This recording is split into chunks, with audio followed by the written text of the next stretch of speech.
लीजिए सुनिए, आर्थर कानन डायल की लिखी कहानी the adventure of the copper beaches का हिंदी अनुवाद। कॉपर बीचेस का रहस्य, मेरी यानी समीर गोस्वामी की आवाज में। जिस व्यक्ति को कला अपने आप में प्रिय है, शेरलॉक होम्स ने द डेली टेलीग्राफ का विज्ञापन पन्ना फेंकते हुए कहा, उसे अक्सर कला के सबसे छोटे और मामूली रूपों में भी सबसे गहरी प्रसन्नता मिलती है। ये देखकर मुझे खुशी होती है वॉटसन, कि तुमने भी इस बात को कुछ हद तक समझ लिया है। इन छोटे छोटे मामलों के विवरण में जिन्हें लिखने की कृपा तुमने की है और जिनमें कभी कभी तुमने अलंकरण भी कर दिया, तुमने ध्यान उन प्रसिद्ध मुकदमों या सनसनीखेज मामलों पर नहीं, बल्कि उन घटनाओं पर दिया है जो भले ही छोटी रही हो, पर मुझे अपने तर्क और विश्लेषण की क्षमता दिखाने का अवसर दिया। फिर भी मैंने मुस्कुराते हुए कहा, मैं ये नहीं कह सकता कि मैंने तुम्हारी कहानियों को सनसनीखेज बनाने का आरोप पूरी तरह झूठा साबित किया है। शायद, उसने कहा, चिमटे से जलती हुई कोयले की डली उठाते हुए और अपनी लंबी चेरीवुड पाइप सुलगाते हुए। तुमने गलती ये की है कि हर कहानी में रंग और जीवन लाने की बहुत कोशिश की, जबकि असल में तुम्हें कारण और परिणाम के कठोर तर्क को ही तथ्यात्मक रूप से दर्ज करना चाहिए था, जो इन सब मामलों की सबसे प्रमुख बात है। मुझे तो लगता है मैंने तुम्हारे साथ पूरा न्याय किया है, मैंने थोड़ा ठंडे स्वर में कहा, क्योंकि उसका वो आत्मगौरव मुझे एक बार फिर असहज कर रहा था। नहीं, ये स्वार्थ या घमंड नहीं है, उसने कहा, हमेशा की तरह मेरे शब्दों के बजाय मेरे मनोभावों को उत्तर देते हुए। अगर मैं अपनी कला का न्याय चाहता हूं तो इसलिए कि ये निजी नहीं बल्कि एक निर्लिप्त चीज है। अपराध आम बात है, लेकिन तर्क दुर्लभ। इसलिए ध्यान अपराध पर नहीं बल्कि तर्क पर होना चाहिए। तुमने उन बातों को जो एक व्याख्यानों का क्रम होना चाहिए था, बस कुछ कहानियों की श्रृंखला बना दी है। वो शुरुआती वसंत की ठंडी सुबह थी और हम नाश्ते के बाद बेकर स्ट्रीट के अपने पुराने कमरे में चिमनी के सामने बैठे थे। मोटा कोहरा भूरे रंग के मकानों की कतारों के बीच फैल गया था और सामने की खिड़कियां धुंध में भूतों जैसी काली परछाइयों सी दिख रही थी। गैस जल रही थी और उसकी रोशनी अब भी नाश्ते की मेज पर लगते बर्तन और सफेद कपड़े पर छिटक रही थी, क्योंकि मेज अभी साफ नहीं हुई थी। होम्स सुबह भर चुप था, लगातार कई अखबारों के विज्ञापन कालमों में कुछ ढूंढता रहा, और जब हार मानकर उसने खोज बंद की, तब उसने अप्रसन्न मन से मेरी लेखन शैली पर भाषण शुरू कर दिया। थोड़ी देर चुप रहने के बाद उसने फिर कहा, फिर भी तुम्हें सनसनीखेज होने का दोष नहीं दिया जा सकता, क्योंकि जिन मामलों में तुमने रुचि ली है उनमें से कई अपराध की कानूनी परिभाषा के अंतर्गत नहीं आते। बोहेमिया की राजा की मदद का मामला, मिस मैरी सदरलैंड का विचित्र अनुभव, मुड़े होठ वाले आदमी का रहस्य और उस कुलीन कुंवारे का प्रसंग, ये सब कानून की सीमा से बाहर हैं। लेकिन सनसनी से बचते बचाते मुझे डर है कि तुमने उन्हें शायद अत्यधिक मामूली बना दिया। अंत मामूली रहा हो, पर तरीके तो नए और दिलचस्प थे, मैंने उत्तर दिया। अरे मेरे प्रिय दोस्त, जनता पर भरोसा मत करो, उसने हंसते हुए कहा। ये विशाल अनदेखा जनसमूह तो बुनकर को उसके दांत से या छपाई काम करने वाले को उसके अंगूठे से नहीं पहचान सकता। उन्हें विश्लेषण या निष्कर्ष की सूक्ष्म कला में कोई दिलचस्पी नहीं। पर अगर तुम्हारे लेखों में बात हल्की लगी हो तो तुम्हें दोष नहीं दिया जा सकता, क्योंकि अब बड़े मामलों के दिन खत्म हो चुके हैं। अपराधियों में अब न हिम्मत रही न मौलिकता। जहां तक मेरी अपनी प्रैक्टिस की बात है, वो तो अब बस खोए हुए पेंसिल ढूंढने और बोर्डिंग स्कूल की लड़कियों को सलाह देने का दफ्तर बनकर रह गया है। लगता है मैंने अब सचमुच अपना सबसे नीचे का दौर छू लिया है। आज सुबह आया ये पत्र शायद उस शून्य बिंदु को दिखाता है। जरा इसे पढ़ो। उसने मुड़ा तोड़ा पत्र मेरी तरफ फेंका। पत्र पिछले शाम मॉन्टाग्यू प्लेस से लिखा गया था। प्रिय मिस्टर होम्स, मैं ये तय करने के लिए आपकी सलाह चाहती हूं कि मुझे एक शिक्षिका की नौकरी स्वीकार करनी चाहिए या नहीं। अगर आपत्ति ना हो तो मैं कल 10:30 बजे आपसे मिलने आऊंगी। आपकी श्रद्धापूर्वक वायलेट हंटर। क्या तुम उस युवती को जानते हो? मैंने पूछा। नहीं, होम्स ने कहा। अभी तो 10:30 बज रहे हैं। हाँ, और मुझे जरा भी शक नहीं कि वही आई है। हो सकता है ये मामला तुम्हारी सोच से ज्यादा दिलचस्प निकले। याद है, ब्लू कार्बंकल का मामला पहले तो मामूली लग रहा था, लेकिन आखिर में बहुत गंभीर हो गया। ये भी वैसा ही हो सकता है। उम्मीद करते हैं ऐसा ही हो, लेकिन हमारे संदेह जल्दी ही दूर हो जाएंगे, क्योंकि अगर मैं गलत नहीं हूं तो वही सामने आने वाली है। इतने कहते ही दरवाजा खुला और एक युवती अंदर आई। वो सादी मगर साफ सुथरी पोशाक पहने थी। उसका चेहरा बुद्धिमान और चंचल था, झाइयों से भरा हुआ, और चाल उस महिला की थी जिसने अपने बल पर दुनिया में जगह बनाई हो। आपको परेशान करने के लिए माफी चाहती हूं, उसने कहा जब होम्स उठकर उसका स्वागत करने लगा। मेरा अनुभव पिछले दिनों बड़ा अजीब रहा, और क्योंकि मेरा कोई सगा संबंधी नहीं है जिससे मैं सलाह ले सकूं, मैंने सोचा आप शायद बता सकें कि मुझे क्या करना चाहिए। कृपया बैठिए मिस हंटर, होम्स ने कहा। मैं आपकी सहायता करने के लिए जितना कर सकता हूं करूंगा। मैंने देखा होम्स उसकी बातचीत और बर्ताव से बहुत प्रभावित हुआ था। उसने अपने ढंग से उसे पूरा परखा और फिर अपनी उंगलियों के सिरों को जोड़कर पलकों को झुकाते हुए ध्यान से उसकी कहानी सुनने को तैयार हो गया। मैं पिछले 5 साल से गवर्नेंस यानी बच्चों की शिक्षिका के रूप में काम कर रही हूं, उसने शुरू किया। कर्नल स्पेंस मनरो के परिवार में नौकरी थी, पर 2 महीने पहले उन्हें नोवा स्कॉटिया के हैलिफैक्स में नई नियुक्ति मिली और वे अपने बच्चों को साथ लेकर अमेरिका चले गए। इस तरह मैं बेरोजगार हो गई। मैंने कई जगह विज्ञापन दिए, कई के जवाब भी भेजे, लेकिन सफलता नहीं मिली। धीरे धीरे मेरी जमा की थोड़ी बहुत रकम भी खत्म होने लगी और मैं समझ नहीं पा रही थी कि क्या करूं। वेस्ट एंड में एक प्रसिद्ध एजेंसी है, वेस्ट अवे की, जो गवर्नेंसों के लिए नौकरी ढूंढती है। मैं हफ्ते में लगभग एक बार वहां जाया करती थी कि शायद कोई मौका मिले। एजेंसी का संस्थापक वेस्ट अवे था, लेकिन अब उसे मिस स्टोपर चलाती हैं। वो अपने छोटे से दफ्तर में बैठती हैं और नौकरी चाहने वाली महिलाएं प्रतीक्षालय में इंतजार करती हैं। फिर एक एक करके अंदर जाती हैं। तब मिस स्टोपर रजिस्टर देखकर बताती हैं कि कोई अवसर उपलब्ध है या नहीं। पिछले हफ्ते जब मैं हमेशा की तरह वहां पहुंची तो पाया कि मिस स्टोपर अकेली नहीं थी। उनके पास एक बहुत मोटा आदमी बैठा था, जिसके चेहरे पर मुस्कान थी और जिसने अपनी मोटी गर्दन पर कई तहों वाली ठुड्डी के नीचे चश्मा लगाया हुआ था। वो अंदर आती महिलाओं को बड़े ध्यान से देख रहा था। जैसे ही मैं अंदर गई, वो अपनी कुर्सी से लगभग उछल पड़ा और जल्दी से मिस स्टोपर की ओर मुड़ा। यही ठीक रहेगा, उसने कहा, इससे बेहतर नहीं मिल सकता। वो बेहद उत्साहित दिखाई दिया और खुशी से हाथ मलने लगा। वो इतना खुशमिजाज और दयालु लगता था कि उसे देखकर भरोसा हो जाता था। क्या आप नौकरी तलाश रही हैं मिस? उसने पूछा।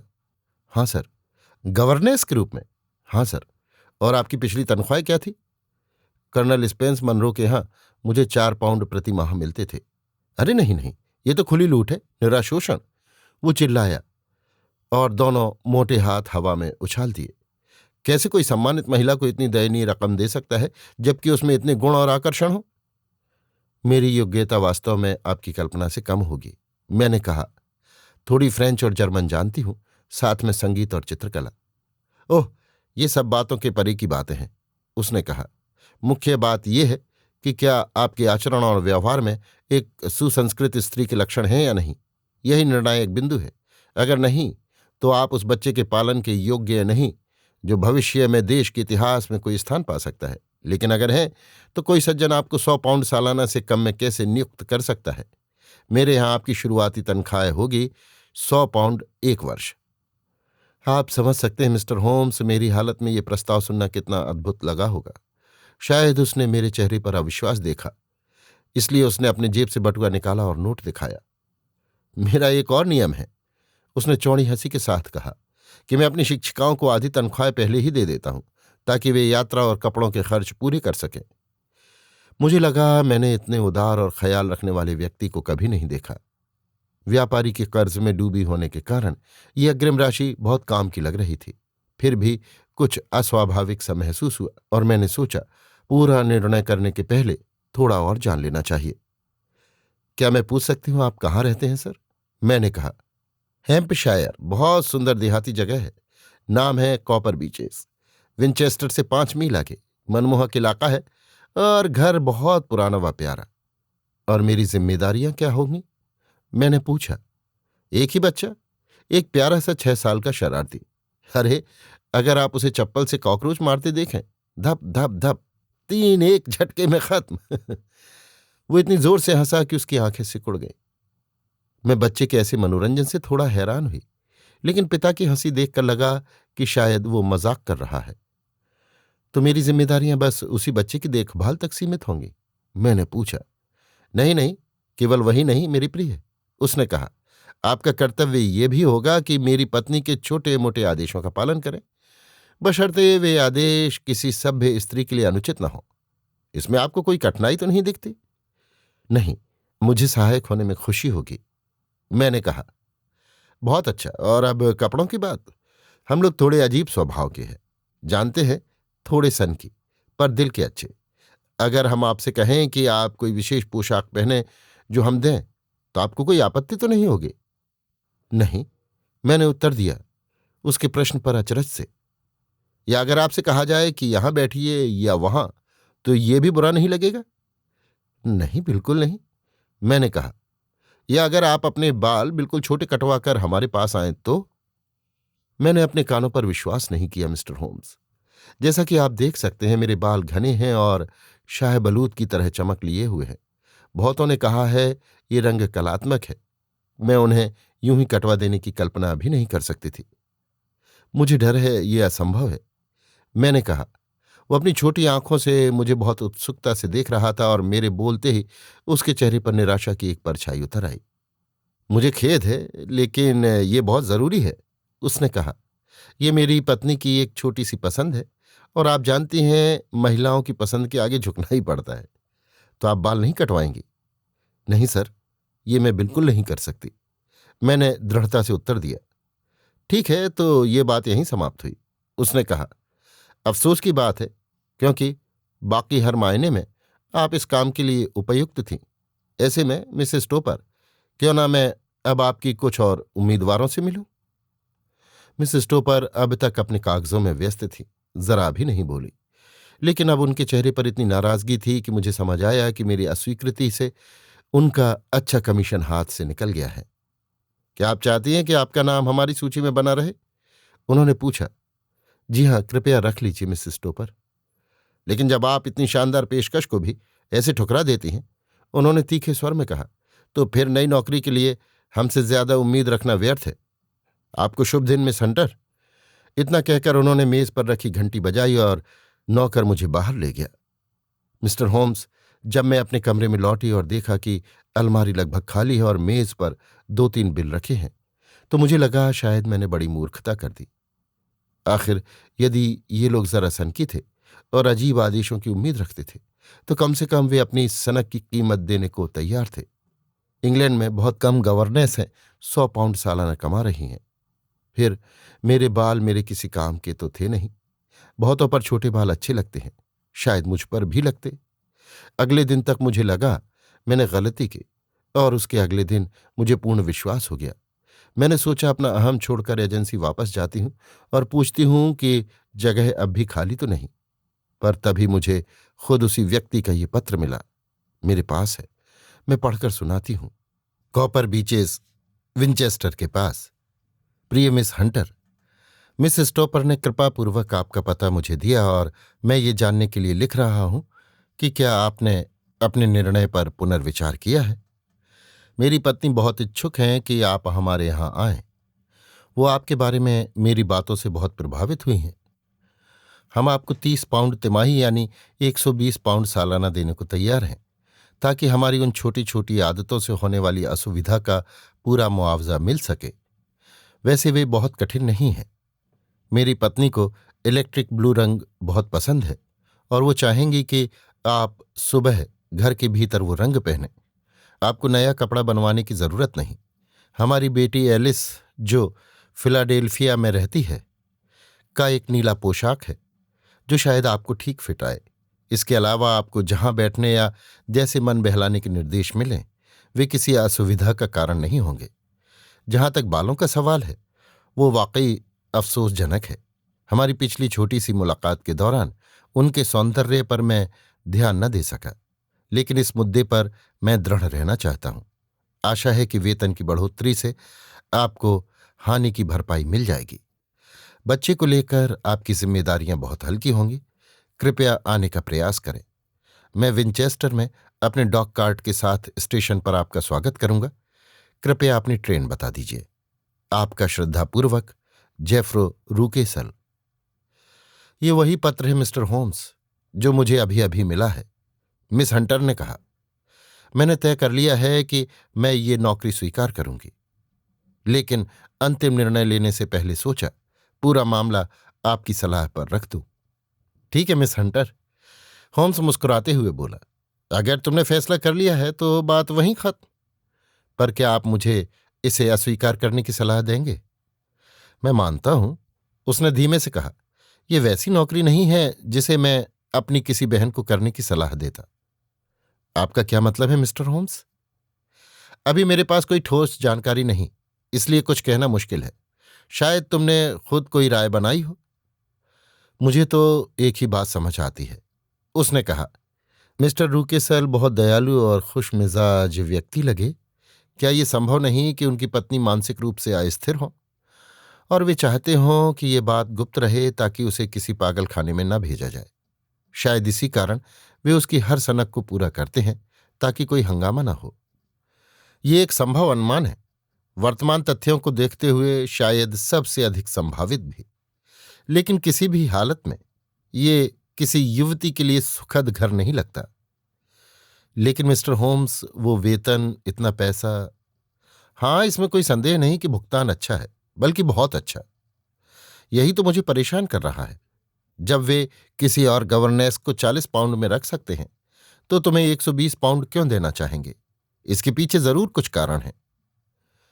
मैंने सोचा था अगर मैं सब बात आपको बता दूं तो भविष्य में मुझे आपकी मदद की जरूरत पड़े तो आप पहले से समझेंगे।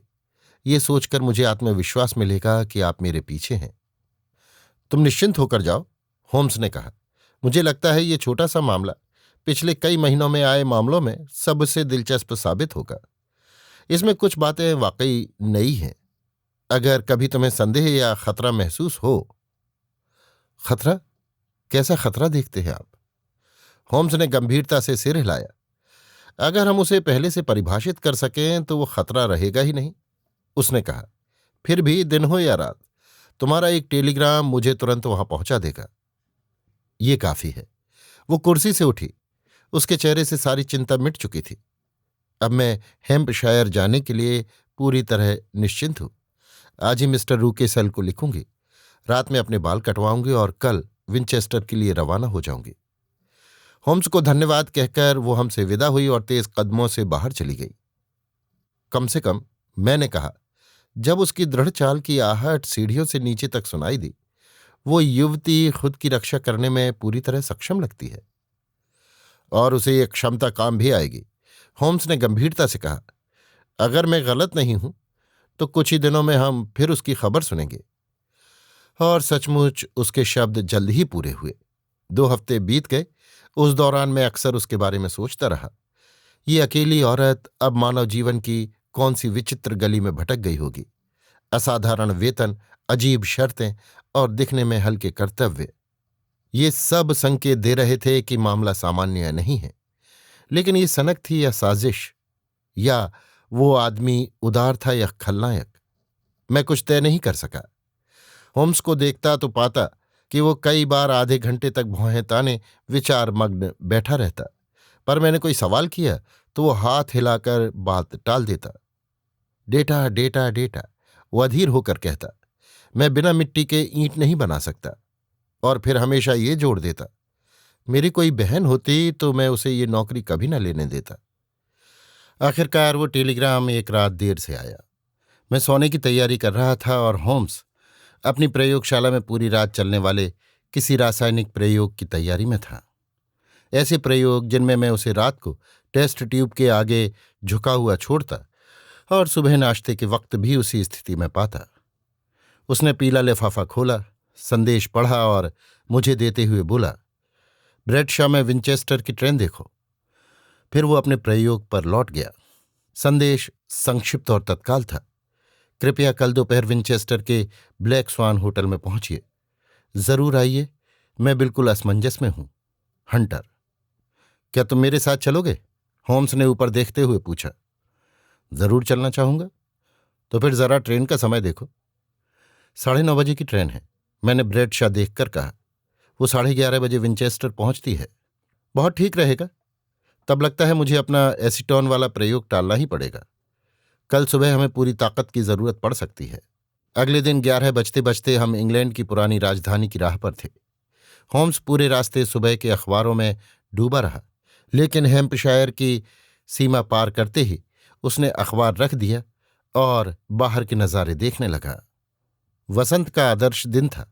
हल्का नीला आसमान, जिस पर पश्चिम से पूरब की ओर सफेद बादलों की परतें तैर रही थीं। सूरज चमकदार था, लेकिन हवा में ठंडक का वो झोंका था जो नसों में जोश भर देता है। आसपास हरियाली में नई पत्तियों की कोमल चमक थी और आल्डरशॉट की पहाड़ियों के बीच बिखरे लाल भूरे छपरों वाले खेत घर धूप में झलक रहे थे। क्या ये दृश्य ताजगी और सुंदरता से भरे नहीं है? मैंने कहा, बेकर स्ट्रीट की धुंध से निकलने वाले यात्री के उत्साह में। होम्स ने गंभीरता से सिर हिलाया। जानते हो वॉटसन, उसने कहा, मेरे जैसे दिमाग की ये शापित प्रवृत्ति है कि मैं हर चीज को अपने पेशे से जोड़कर ही देखता हूं। तुम इन बिखरे घरों को देखकर उनकी सुंदरता से प्रभावित होते हो। मैं उन्हें देखकर सिर्फ उनके एकाकीपन के बारे में सोचता हूं और इस बात पर कि ऐसी जगहों पर अपराध कितनी आसानी से किए जा सकते हैं। हे भगवान, मैंने कहा, इन प्यारे देहाती घरों से अपराध को कौन जोड़ेगा? लेकिन ये हमेशा मुझे डराते हैं, होम्स ने उत्तर दिया। मेरे अनुभव के आधार पर कह सकता हूं कि लंदन की सबसे गंदी गलियां भी उतनी भयावह पाप कथा नहीं कहती जितनी ये मुस्कुराती हुई देहाती जमीन। ये सुनकर तो मुझे झटका लगा, पर इसका कारण बिल्कुल साफ है। शहर में जनमत का दबाव वो काम कर देता है जो कानून नहीं कर सकता। कोई गली इतनी नीच नहीं जहां किसी बच्चे की चीख या शराबी की मार सुनकर पड़ोसी उबल न उठे, और न्याय की पूरी मशीनरी वहां इतनी पास है कि शिकायत की एक आवाज ही काफी होती है। लेकिन इन एकांत घरों को देखो, खेतों के बीच अकेले पड़े, जहां अक्सर अज्ञानी लोग रहते हैं जिन्हें कानून की कुछ खबर नहीं। सोचो, कैसी कैसी क्रूरताएं और पाप वहां साल दर साल बिना किसी को पता चले चलते रहते हैं। अगर वो युवती जो हमसे मदद मांग रही है विंचेस्टर में रहती तो मुझे कोई चिंता नहीं होती। असल खतरा वो 5 मील का देहात है जो उसे वहां से अलग करता है। फिर भी ये स्पष्ट है कि उसे खुद पर किसी तात्कालिक खतरे का भय नहीं। हाँ सही, अगर वो हमसे मिलने विंचेस्टर आ सकती है तो चाहने पर वहां से निकल भी सकती है। बिल्कुल, वो आजाद है। तो फिर परेशानी क्या है? क्या तुम कोई अंदाजा नहीं लगा सके? मैंने 7 अलग अलग संभावनाएं बनाई हैं जो अब तक के तथ्यों को किसी न किसी हद तक समझा सकती हैं, पर सही कौन सी है ये वही नई जानकारी तय करेगी जो हमें वहां मिल जाएगी। लो, वो रहा चर्च का ऊंचा टावर। अब मिस हंटर की पूरी कहानी सुनने में देर नहीं। Black swan hotel high street में स्टेशन के पास ही था। वहां हम पहुंचे तो मिस वायलेट हंटर पहले से एक बैठक कमरा लेकर हमारा इंतजार कर रही थी।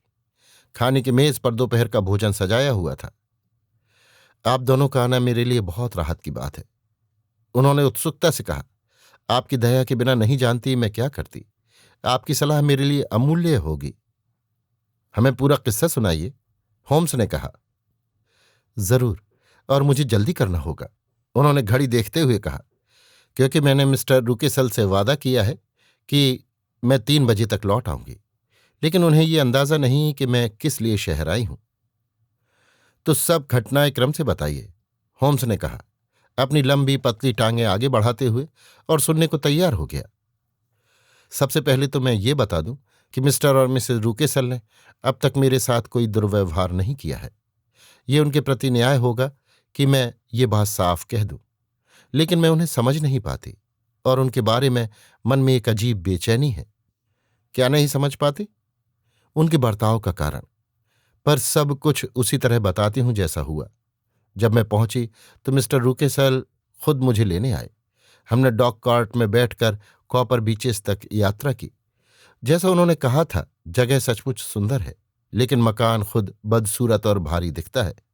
सफेदी उखड़ी हुई, नमी और मौसम के धब्बों से ढका, चारों ओर खुला परिसर है, 3 तरफ जंगल और चौथी तरफ एक खेत जो साउथहैम्पटन हाई रोड तक ढलान में जाता है।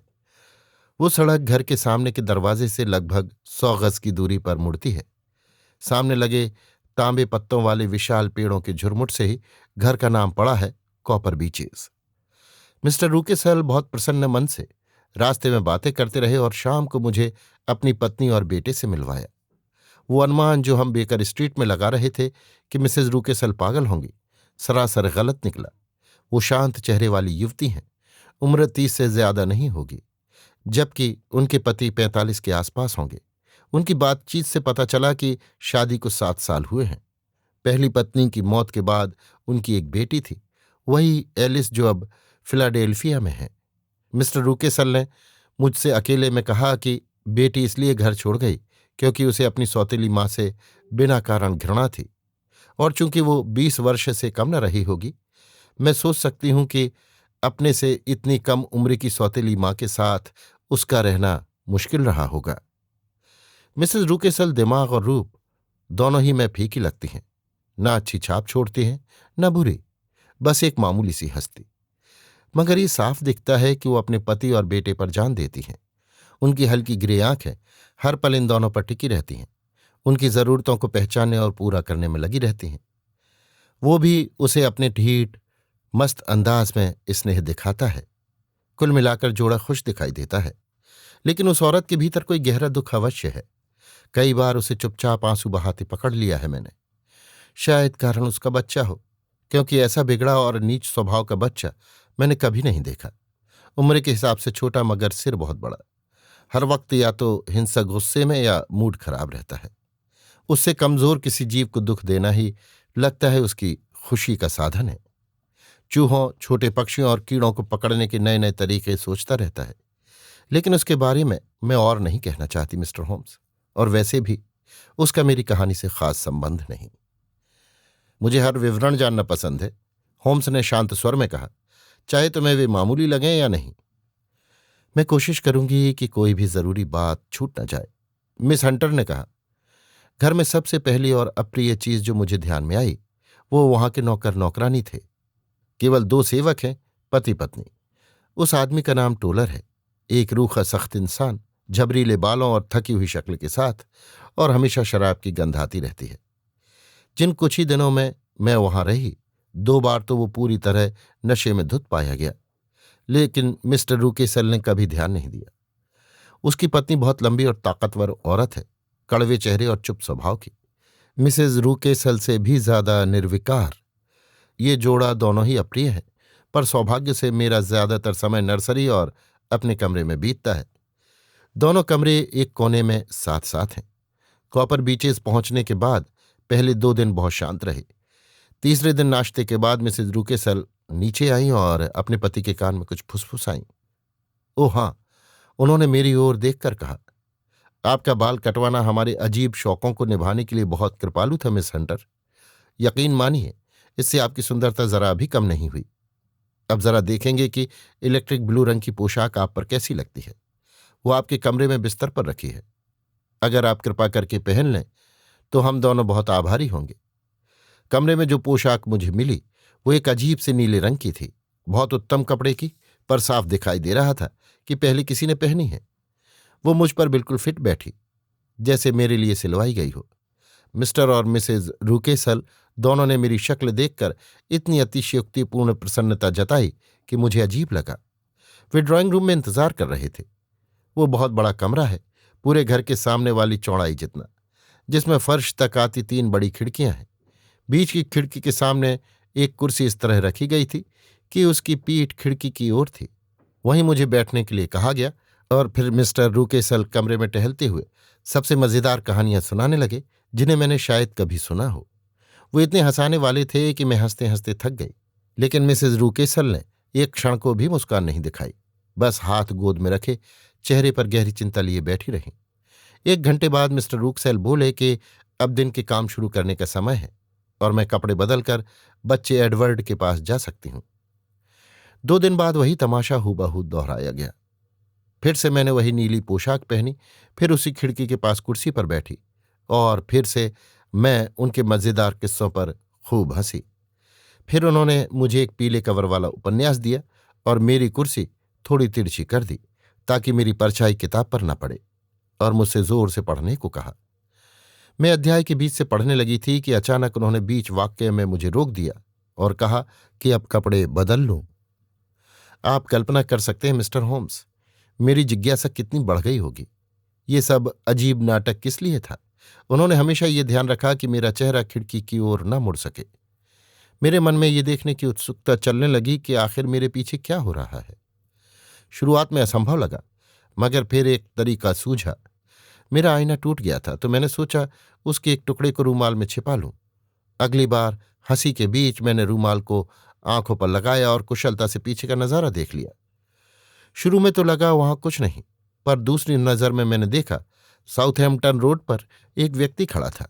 नीली भूरी दाढ़ी वाला छोटा सा आदमी, ग्रे सूट पहने, जो मेरी दिशा में ही देख रहा था। सड़क काफी व्यस्त मार्ग है, वहां लोगों का आना जाना रहता है, लेकिन यह आदमी हमारी खेत की बाड़ से टिककर लगातार ऊपर देख रहा था। मैंने रूमाल नीचे किया और देखा कि मिसेज रूकेसल मुझ पर गहरी नजरों से टिकी हैं। उन्होंने कुछ नहीं कहा, लेकिन मुझे पूरा यकीन था कि उन्होंने पहचान लिया कि मैंने हाथ में शीशे का टुकड़ा छिपाया है और पीछे देख लिया है। वो तुरंत उठ खड़ी हुई। जेफ्रो, उन्होंने कहा, वो नीचे सड़क पर एक बदतमीज आदमी खड़ा है जो मिस हंटर को घूरे जा रहा है। आपका कोई परिचित तो नहीं मिस हंटर? नहीं, मैं यहां किसी को नहीं जानती। बहुत गुस्ताख है। जरा पलटकर उसे इशारे से जाने को कहिए। शायद उसे नजरअंदाज करना ही बेहतर होगा। नहीं नहीं, नजरअंदाज किया तो वो रोज यहां टहलने लगेगा। जाइए, पलटिए और उसे हाथ से संकेत कीजिए कि जाए। मैंने कहा सुना किया और उसी पल मिसेज रूकेसल ने पर्दा नीचे खींच दिया। ये बात एक हफ्ते पहले की है और तब से मुझे फिर उस खिड़की पर बैठने या वो नीला कपड़ा पहनने को नहीं कहा गया। न ही मैंने फिर उस आदमी को सड़क पर देखा। आगे बताइए, होम्स ने कहा। आपकी कहानी तो अब बहुत रोचक हो गई है। मुझे डर है आगे की बातें थोड़ी बिखरी हुई हैं और शायद एक दूसरे से संबंधहीन लगें। मिस हंटर ने कहा। कॉपर बीचेस पहुंचने के पहले ही दिन मिस्टर रूकेसल मुझे घर के पीछे रसोई के पास बने एक छोटे से शेड में लेकर गए। पास पहुंचते ही मैंने जंजीर झनकने और किसी बड़े जीव के हिलने डुलने की आवाज सुनी। जरा इसमें देखिए, मिस्टर रूकेसल ने कहा, लकड़ी की तख्तियों के बीच की दरार दिखाते हुए। क्या ये सुंदर नहीं है? मैंने झांक कर देखा तो अंधियारे में दो चमकती आंखें और एक घुटी सी आकृति दिखाई दी। डरो मत, मेरे मालिक ने हंसते हुए बोला जब मैं पीछे हट गई। ये सिर्फ कारो है, मेरा मास्टिफ। हालांकि उसका मालिक वास्तव में बूढ़ा टोलर ही है, उसी की मानता है। हम उसे दिन में एक बार खिलाते हैं, वो भी कम, ताकि उसकी सतर्कता बनी रहे। टोलर हर रात उसे आजाद छोड़ देता है और भगवान उस घुसपैठिए की खैर करें जिस पर उसके दांत पड़े। मेरी सलाह मानिए, रात को किसी भी कारण से घर की दहलीज के बाहर कदम मत रखना। ये जान के बराबर जोखिम है। ये चेतावनी व्यर्थ नहीं थी। 2 रात बाद लगभग 2 बजे मेरी नींद खुल गई और मैंने अपने कमरे की खिड़की से बाहर झांका। चांदनी बिखरी हुई थी और लॉन पर चांदी सा उजाला झिलमिला रहा था। मैं दृश्य की शांति में खोई खड़ी थी कि देखा तांबे के बीच पेड़ों की छाया के नीचे कुछ हिल रहा है। फिर जब वो उजली रोशनी में आया तो मैंने समझा वो एक विशाल कुत्ता था, लगभग बछड़े के आकार का, पीत भूरा, लटकती जौल और काली थूथन वाला। वो धीरे धीरे लॉन पार करता गया और दूसरी तरफ अंधेरे में गायब हो गया। उस भयानक पहरेदार को देखकर मेरे शरीर में वो सहरन दौड़ गई जैसी शायद किसी चोर के डर से भी न होती। अब मैं आपको एक और विचित्र अनुभव बताऊं। जैसा कि आप जानते हैं, मैंने लंदन में अपने बाल कटाकर उन्हें एक मोटी लट के रूप में संदूक के नीचे रख दिया था। एक शाम जब बच्चा सो गया था, मैं कमरे के फर्नीचर को टटोलते हुए अपने सामान को व्यवस्थित कर रही थी। कमरे में एक प्राचीन ड्रॉअर वाली अलमारी थी। ऊपर की 2 दराजें खाली और खुली थीं, तीसरी बंद। मैंने ऊपर की 2 में अपने कपड़े रखे थे और जैसे ही और जगह की जरूरत महसूस हुई, मुझे खीज हुई कि नीचे वाली कैसे बंद है। मुझे लगा शायद लापरवाही में ताला लगा रह गया, तो मैंने अपनी चाबियों का गुच्छा निकाला और कोशिश की। पहली ही चाबी से ताला खुल गया। उसके भीतर केवल एक चीज थी, लेकिन आप अनुमान भी नहीं लगा पाएंगे कि वो क्या। वो थी मेरी बालों की वही लट। मैंने उसे उठाया और गौर से देखा। रंग, मोटाई, सब कुछ वही। पर यह कैसे संभव था? मेरे बाल इस दराज में कैसे बंद हो सकते थे? कांपते हाथों से मैंने अपना संदूक खोला और उसके नीचे से अपनी असली लट निकाली। दोनों को साथ रखकर देखा, एकदम एक जैसी, बिल्कुल समान। क्या ये अजीब नहीं था? जितना सोचती उतना रहस्य गहरा था। अंत में मैंने वो लट वापस दराज में रख दी और इस घटना का किसी से जिक्र नहीं किया, क्योंकि सोचा कि तालेदार दराज खोलना मेरी गलती थी। मैं स्वभाव से ही निरीक्षण प्रिय हूं। उसने आगे कहा, जैसा आपने भी नोट किया होगा मिस्टर होम्स, इसलिए जल्द ही घर का नक्शा मेरे मन में बस गया। पर एक हिस्सा ऐसा था जो निर्जीव सा प्रतीत होता था, एक पूरा पंख। ये हिस्सा टोलर के कमरे के सामने वाले दरवाजे से खुलता था, पर वो दरवाज़ा हमेशा बंद रहता। एक दिन जब मैं सीढ़ियां चढ़ रही थी तो देखा कि मिस्टर रूकेसल उसी दरवाजे से बाहर आए। चाबी हाथ में थी और चेहरा पहले से बिल्कुल अलग। लाल पड़े गाल, सिकुड़ी भौहें और कनपटियों पर सूजती नसें। उन्होंने दरवाज़ा बंद किया, मुझे देखे बिना तेजी से आगे बढ़ गए। इससे मेरी जिज्ञासा और बढ़ी। मैं बच्चे को लेकर आंगन में टहलने लगी और उस तरफ गई जहां से उस हिस्से की खिड़कियां दिख रही थीं। 4 खिड़कियां थीं, 3 धूल से ढकी और चौथी मोटे तख्तों से बंद। साफ था वो हिस्सा निर्जन रखा गया है। तभी टहलते हुए मिस्टर रूकेसल खुद आ पहुंचे, उतने ही हंसमुख और मृदुभाषी जितने पहले थे।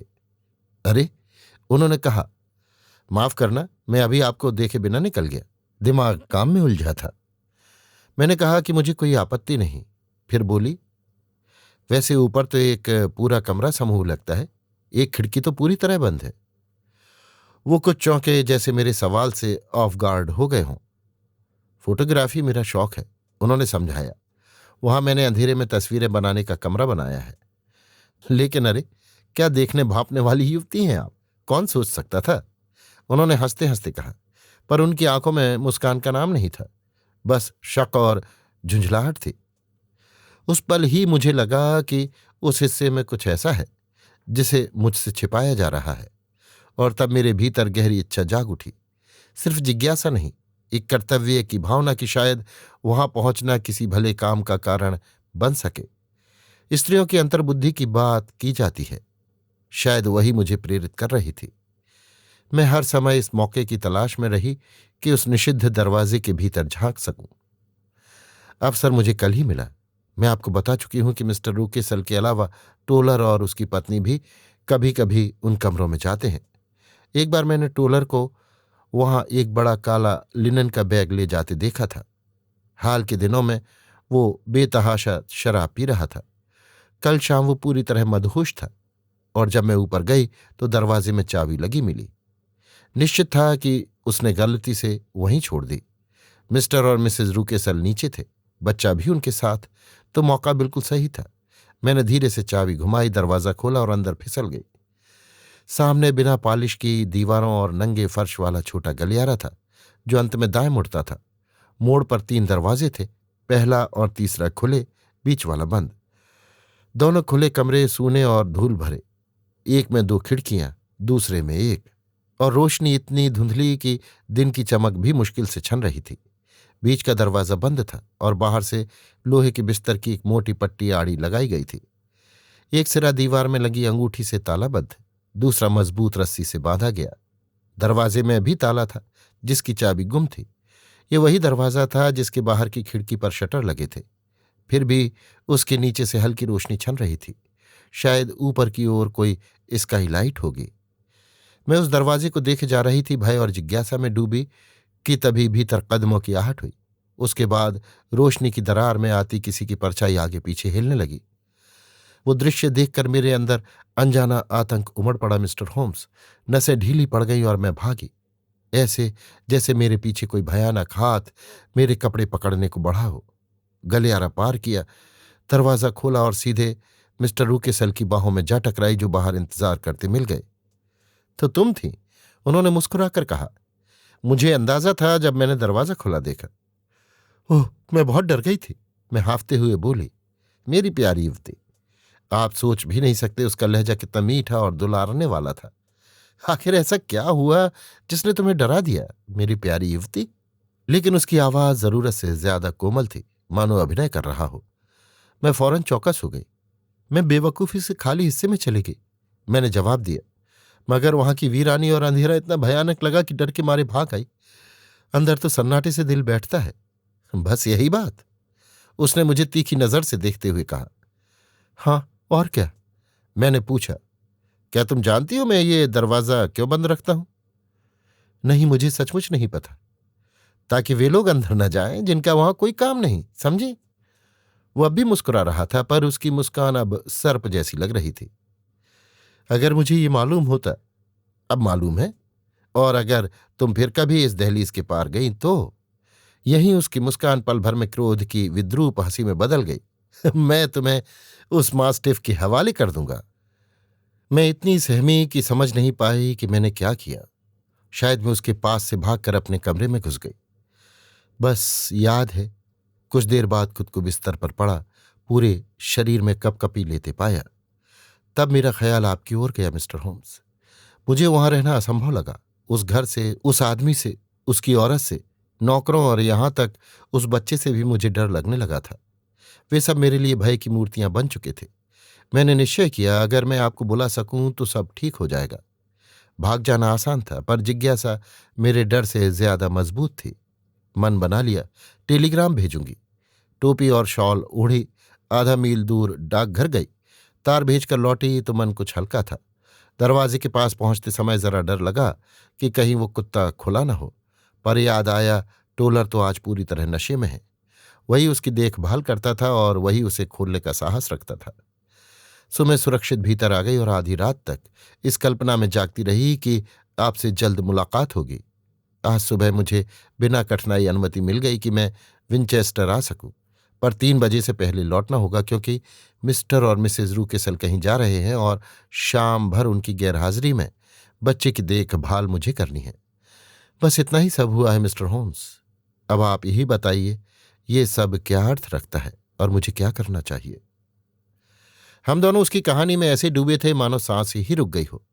होम्स अब उठ खड़ा हुआ, हाथ जेब में डाले चुपचाप कमरे में टहलने लगा। चेहरे पर गहरी गंभीरता छाई थी। क्या टोलर अब भी नशे में है? उसने पूछा। हाँ, मैंने सुना उसकी पत्नी मिसेज रूकेसल से कह रही थी कि वो उसके बस में नहीं। अच्छा है, और रूकेसल दंपत्ति आज रात बाहर जा रहे हैं? हाँ, यही कहा उन्होंने। क्या घर में कोई मजबूत ताले वाला तहखाना है? हाँ, वाइन सेलर। मिस हंटर, आपने अब तक पूरे मामले में बड़ी हिम्मत और समझदारी से काम लिया है, होम्स ने कहा। क्या आप एक और काम कर सकती हैं? मैं ऐसा न कहता अगर मुझे यकीन न होता कि आप असाधारण साहस वाली स्त्री हैं। मैं कोशिश करूंगी, क्या करना होगा? आज शाम 7 बजे तक मैं और वॉटसन कॉपर बीचेस पहुंचेंगे। उस समय तक रूकेसल दंपत्ति जा चुके होंगे और टोलर शायद पूरी तरह बेहोश रहेगा। सिर्फ मिसेस टोलर बचेंगी जो खतरा पैदा कर सकती हैं। अगर आप उन्हें किसी बहाने तहखाने में भेजकर बाहर से दरवाज़ा बंद कर दें तो हमारा काम बहुत आसान हो जाएगा। मैं कर दूंगी, उसने दृढ़ स्वर में कहा। बहुत अच्छा, फिर हम वहां पूरी छानबीन करेंगे। देखिए, यही एक तार्किक व्याख्या है। आपको किसी की जगह दिखाने के लिए वहां रखा गया है और असली व्यक्ति उस बंद कमरे में कैद है, यही साफ बात है। वो कैदी कौन है, इसमें मुझे जरा संदेह नहीं कि वो उसकी बेटी मिस एलिस रूकेसल ही है, जिसके बारे में कहा गया था कि वो अमेरिका गई है। आपको इसलिए चुना गया क्योंकि आपकी हाइट, कद, काठी और बालों का रंग उससे मिलता है। बीमारी में शायद उसके बाल गिर गए होंगे, इसलिए आपके भी कटवाए गए। संयोग से आपने उसकी लट खोज ली। सड़क पर जो आदमी दिखा वो निश्चय ही उसका कोई मित्र, शायद मंगेतर था। उसने आपको उसी पोशाक में देखा और समझा कि मिस एलिस खुश और सुरक्षित है। आपकी हंसी और हाथ के इशारे ने उसे यही विश्वास दिलाया। रात को कुत्ता इसलिए छोड़ा जाता है कि वो उससे संपर्क करने ना आ सके। ये सब लगभग स्पष्ट है। अब जो बात सबसे गंभीर है वो उस बच्चे का स्वभाव है। उससे क्या संबंध हो सकता है? मैं बोल पड़ा। मेरे प्रिय वाटसन, होम्स ने कहा, तुम एक डॉक्टर हो, इसलिए जानते हो कि किसी बच्चे के स्वभाव को समझने के लिए उसके माता पिता का अध्ययन कितना उपयोगी होता है। लेकिन इसका उल्टा भी उतना ही सत्य है। मैंने अक्सर माता पिता के चरित्र को उनके बच्चों के व्यवहार से समझा है। इस बच्चे का स्वभाव असामान्य रूप से क्रूर है, सिर्फ क्रूरता के लिए, चाहे ये स्वभाव उसके हंसमुख पिता से आया हो या उसकी मां से। इसका अर्थ वही है, उस गरीब लड़की के लिए खतरा जिस दंपति के नियंत्रण में है। मुझे पूरा यकीन है कि आप सही हैं मिस्टर होम्स, मिस हंटर ने कहा। अब जब आपने ये कहा, कई बातें याद आ रही हैं जिस बात की पुष्टि करती हैं। ओह, अब और देर न करें, उस बेचारी की मदद के लिए चलिए। हमें सावधानी से काम लेना होगा, होम्स बोला, क्योंकि हम बहुत चालाक आदमी से भिड़ने जा रहे हैं। 7 बजे से पहले कुछ नहीं किया जा सकता। उसी समय हम वहीं होंगे और थोड़ी ही देर में रहस्य सुलझ जाएगा। हम अपने वादे के पक्के निकले। शाम के ठीक 7 बजे कॉपर बीचेस पहुंचे। रास्ते में हमने अपनी घोड़ा गाड़ी एक सराय में छोड़ दी। ढलते सूरज की रोशनी में तांबे जैसी चमक लिए पेड़ों की कतारें घर की पहचान के लिए काफी थी। भले ही मिस हंटर दरवाजे पर हमारा स्वागत करती ना खड़ी होती। सब हो गया? होम्स ने पूछा। नीचे से जोर की धड़धड़ाहट सुनाई दी। वो मिसेस टोलर हैं, तहखाने में, उसने कहा। उसका पति रसोई के फर्श पर बेहोश पड़ा है। ये रही उसकी चाबियां, जो मिस्टर रूकेसल की चाबियों की नकल है। शाबाश, होम्स ने उत्साह में कहा। अब रास्ता दिखाइए, इस काले खेल का अंत देखने का समय आ गया है। हम सीढ़ियों से ऊपर गए, दरवाजा खोला, गलियारे से होकर उसी जगह पहुंचे जहां मिस हंटर ने लोहे की छड़ और रस्सी देखी थी। होम्स ने रस्सी काटी और छड़ हटाई। फिर उसने चाबियां आजमाई, लेकिन ताला नहीं खुला। भीतर से कोई आवाज नहीं आई और उस सन्नाटे से उसका चेहरा कठोर हो उठा। उम्मीद है हम देर से नहीं आए, उसने कहा। मिस हंटर, अब बेहतर होगा कि आप यहीं रहें। वॉटसन, दरवाजे पर कंधा लगाओ, देखें क्या हम अंदर जा सकते हैं। दरवाजा पुराना और कमजोर था, हमारे धक्के से तुरंत खुल गया। हम दोनों भीतर घुस गए। कमरा खाली था। वहां केवल एक छोटा बिस्तर था, एक मेज और कपड़ों की टोकरी। ऊपर की खिड़की खुली थी और कैदी गायब था। यहां कोई घिनौना काम हुआ है, होम्स ने कहा। वो शैतान समझ गया होगा कि मिस हंटर कुछ करने वाली हैं और उसने अपने शिकार को निकाल लिया। पर कैसे? ऊपर की खिड़की से। अभी देखते हैं। वो छत पर चढ़ गया। हाँ, उसने पुकारा। ये रही हल्की लंबी सीढ़ी की नोक छत के किनारे लगी हुई। यही रास्ता है। पर यह मुमकिन नहीं, मिस हंटर ने कहा। जब रूकेसल दंपति गए थे तब वहां सीढ़ी नहीं थी। वो लौटकर लाया है और यही किया है, होम्स ने कहा। वो चालाक और खतरनाक आदमी है। मुझे जरा भी आश्चर्य नहीं होगा अगर वही अभी सीढ़ियां चढ़ता हुआ आ रहा हो। वॉटसन, हथियार तैयार रखो। बात पूरी भी नहीं हुई थी कि दरवाजे पर एक भारी भरकम आदमी प्रकट हुआ, मुंह पर लालिमा, हाथ में डंडा। मिस हंटर उसे देखकर दीवार से सट गई और चीख उठी, पर होम्स आगे बढ़ा और उसका सामना किया। कमीन आदमी, होम्स चिल्लाया। आपकी बेटी कहाँ है? मोटे आदमी ने इधर उधर देखा, फिर ऊपर खुली खिड़की की ओर निगाह गई। तुम्हें ही पूछना चाहिए, वो चिल्लाया। तुम चोर, जासूस और चोर। पकड़ लिया मैंने तुम्हें। अब तुम मेरे कब्जे में हो। देखता हूं क्या हाल करता हूं। ये कहकर वो तेजी से मुड़ा और सीढ़ियां उतरने लगा। वो कुत्ते के पास जा रहा है, मिस हंटर चीखी। मेरे पास रिवॉल्वर है, मैंने कहा। मुख्य दरवाजा बंद करो, होम्स ने पुकारा और हम सब साथ साथ नीचे दौड़े। हॉल तक पहुंचते ही हमें कुत्ते के भौंकने की डरावनी गूंज और फिर एक भयानक चीख सुनाई दी। साथ में किसी के गले पर दांत गड़ने जैसी दिल दहला देने वाली आवाज। एक लाल चेहरे वाला बूढ़ा आदमी कांपते हाथों और डगमगाते पैरों से साइड दरवाजे से बाहर निकला। हे भगवान, वो चिल्लाया, किसी ने कुत्ते को खोल दिया। उसे 2 दिन से खाना नहीं दिया गया था। जल्दी करो, नहीं तो देर हो जाएगी।